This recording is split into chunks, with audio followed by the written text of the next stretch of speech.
हरे कृष्णा। मैं आपको सुहाग की कहानी कहने जा रही हूँ। आप ध्यानपूर्वक सुनिएगा।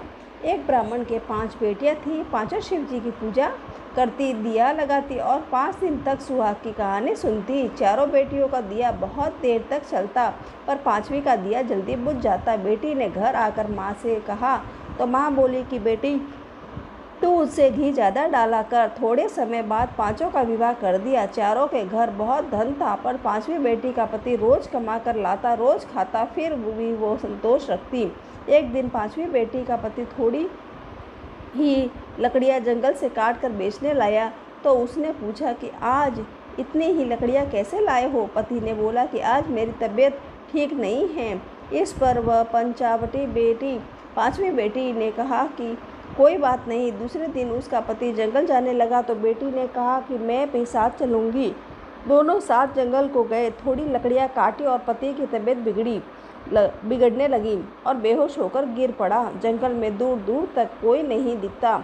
अब तो उसे साथ लेवे तो भी उठे नहीं और छोड़े भी नहीं सकती। उसने गोद में पति का सिर रख कर सुलाया और विलाप करने लगी कि मैंने ऐसा क्या पाप किया जो मेरा पति उठता ही नहीं। उसी समय उधर से शिव पार्वती पृथ्वी पर भ्रमण करते हुए आए। शिवजी पार्वती जी से बोली कि देखो इसके साथ कितना बुरा हुआ। पार्वती बोली कि भोलेनाथ, हमें इसकी मदद करनी चाहिए। उसके पास हाल चाल पूछा तो उसने सब बात कह सुनाई। सब हाल जानकर शिवजी बोले कि इसे लेकर घर क्यों नहीं जाती, ये तो मर गया है। तब बेटी बोली कि मैं तो कहीं नहीं जाऊंगी और रोने लगी। शिवजी को दया आ गई और बोले, तू वही है ना जिसका दिया जल्दी बुझ जाता था?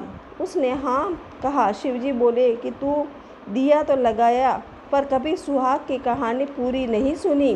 बेटी शिवजी के पैर पकड़कर बोली कि मेरे पति को जीवित कर दो।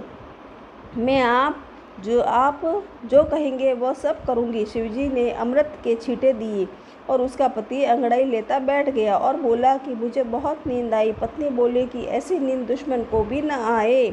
चलो अपने घर चलो, मुझे सुहाग का उद्यापन करना है। उद्यापन में 5 स्टील की कटोरियाँ, 5 चूड़ी, मौली, सिंदूर, बिंदी, काजल, ब्लाउज पीस, श्रद्धा अनुसार सुहाग सामग्री व रुपये 5 कटोरी में रखकर मंदिर या ब्राह्मण को देवे। स्टील के कटोरे में सभी सुहाग सामग्री व रुपये, ब्लाउज पीस महादेव के मंदिर में चढ़ावे।